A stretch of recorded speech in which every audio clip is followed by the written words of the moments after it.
ఒకప్పుడు జనసేన పార్టీ అధికార ప్రతినిధిగా ఉన్న రజనీ గారు, ఈరోజు అదే పార్టీ మీద విమర్శలు చేయడం అనేది చాలా ఆశ్చర్యంగా ఉంది.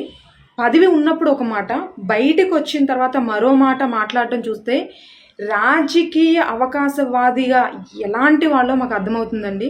జనసేన అధ్యక్షులు ఆరోగ్య విషయం మీద మీరు మాట్లాడిన మాటలు ఎంత లేఖిగా, ఎంత దిగజారిపోయారో ఒక వ్యక్తిగా అని మాకు అనిపిస్తుంది. ఎందుకంటే ఏ పార్టీలో అయినా ఎక్కడైనా మీరు ఉండొచ్చు, దేని గురించైనా మీరు మాట్లాడొచ్చు. కానీ పాలసీల పరంగా, రాజకీయ పరంగా, పాలనా పరంగా విమర్శించి కనుక మీరుంటే మీ మీద ఒక గౌరవం, అలాగే వ్యక్తిగతంగా మీరు అంటే ఒక అభిమానం ఉండేదేమో. సో మీరు వ్యక్తిగతంగా మీరు విమర్శించి ఊసరవెల్లి అనే పదానికే న్యాయం చేశారని మాకు అనిపిస్తుంది. మీరు మాట్లాడుతున్నప్పుడు, మీరు స్పీచెస్‌లో వింటున్నప్పుడు నేను చాలా ఇన్‌స్పైర్ అయిన సందర్భాలు కూడా చాలా ఉన్నాయి. జనసేన పార్టీ తెలంగాణ ఆఫీస్‌లో మీ నంబర్ కోసం వస్తే, మీ అడ్రస్ అడిగినప్పుడు నాకు తెలియకపోయినా తెలుసుకొని మన పార్టీలో ఉంటారు. మీరు వెళ్ళి ఆమెను కలవండి, న్యాయం చేస్తారు, మీకు సలహా ఇస్తారు అని చెప్పిన సందర్భాలు నాకు ఇప్పుడు గుర్తొస్తున్నాయి.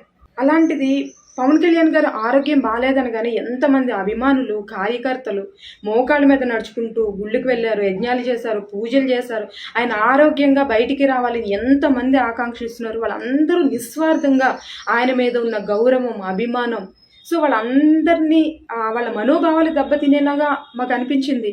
చాలామంది మీరు మాట్లాడడానికే డబ్బులు తీసుకుంటారు, ఒక సలహా ఇవ్వాలంటే డబ్బులు అడుగుతారు.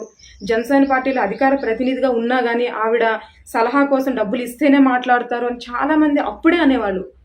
కానీ ఏంటో మాకు అప్పుడు అర్థం కాలేదు, కానీ ఇప్పుడు అర్థమవుతుంది. ఇప్పటికైనా మీరు రాజకీయంగా ఎదగాలంటే ఎదగండి, ప్రజల్లో నమ్మకం వచ్చేలాగా మాట్లాడండి. అంతేగాని డబ్బు సంపాదించుకోవడం కోసం మీ ఇష్టం వచ్చినట్టు మాట్లాడేస్తే అందరూ ఏం సాఫ్ట్‌గా ఏమి ఉండరు. చాలా మీరు ఎదుర్కోవాల్సి ఉంటుంది, లీగల్‌గా ఎదుర్కోవాల్సి ఉంటుంది. దాని అంతటికి మీరు సిద్ధంగా అండి. ఎందుకంటే వ్యక్తిగత విమర్శలు చేయడం వల్లే వైఎస్ఆర్‌సీపీ పార్టీ ప్రజల్లో నమ్మకాన్ని పోగొట్టుకుంది. 11 సీట్లకే పరిమితం అయిపోయింది. ఆ విషయం మీకు కూడా తెలుసు. నాకు తెలిసి ఏంటంటే మీరు కేవలం డబ్బులు సంపాదించుకుంటే చాలు అనుకుంటున్నారేమో. అందుకనే మీరు ఇలాంటి వ్యక్తిగత విమర్శలు చేయడానికి కూడా రెడీ అయిపోయారు.